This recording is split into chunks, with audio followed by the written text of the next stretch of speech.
के लिए फारिग न किया तो मलअतु यदका शुगला, तो मैं तेरे सामने मसरूफियात और तेरे सामने मशगूलियात रख दूंगा।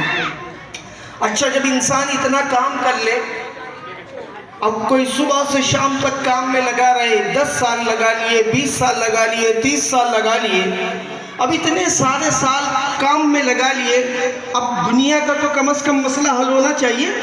क्या ख्याल है? जब इतने काम पर अपनी ज़िंदगी को इसने खर्च कर दिया तो अब दुनिया का मसला हल होना चाहिए।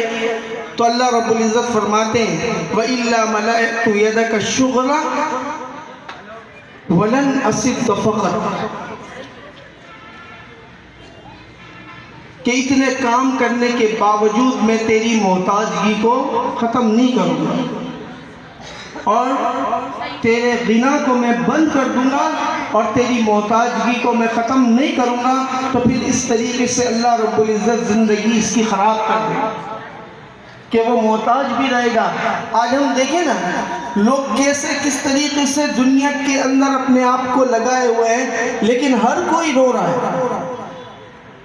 हर कोई एक दूसरे से सवाल कर रहा है, हर कोई एक दूसरे के सामने झुक रहा है। इतना काम करने के बावजूद, इतनी दुनिया पर ज़िंदगी देने के बावजूद फिर भी मसले हल नहीं हो रहे। उसकी बुनियादी वजह वही है जो अल्लाह रब्बुल इज़्ज़त ने फरमा दी कि तूने अपने आप को अल्लाह के लिए फारिग नहीं किया। तो इसलिए मेरे दोस्तों, बुजुर्गों, हम अपनी ज़िंदगी के मकसद को पहचानें कि हमारी ज़िंदगी कितनी है और जिस तरफ जाना है वो ज़िंदगी कितनी है। अगर हम अपनी ज़िंदगी का थोड़ा सा हिसाब लगाएं,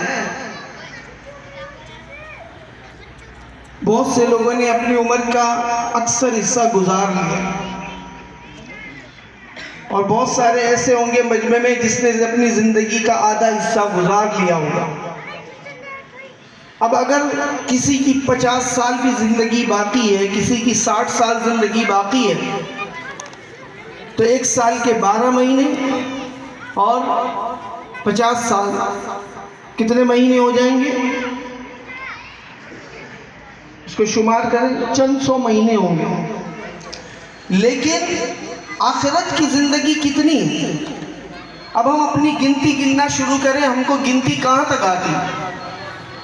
हमारी गिनती कहाँ तक आती है? हज़ार, लाख, करोड़, अरब, उससे आगे खरब।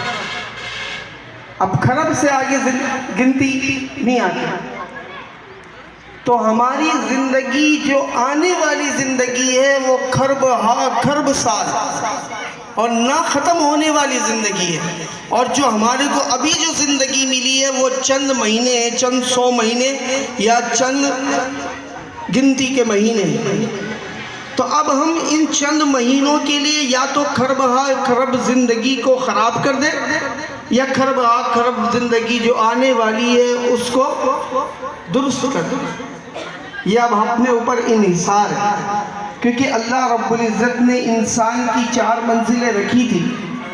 एक मंजिल माँ का रहम था, दूसरी मंजिल ये आसमान और ज़मीन के दरमियान का जो फासला है ये उसकी मंजिल है, और तीसरी मंजिल कब्र की है, और चौथी मंजिल आखिरत की मंजिल है। जो पहली मंजिल थी उसमें इंसान बिल्कुल बेइख्तियार है, उसमें उसका किसी किस्म का कोई इख्तियार नहीं है। अल्लाह ने उसके अंदर जैसा बनाया, जिस तरह से बनाया, वो उसी तरीके से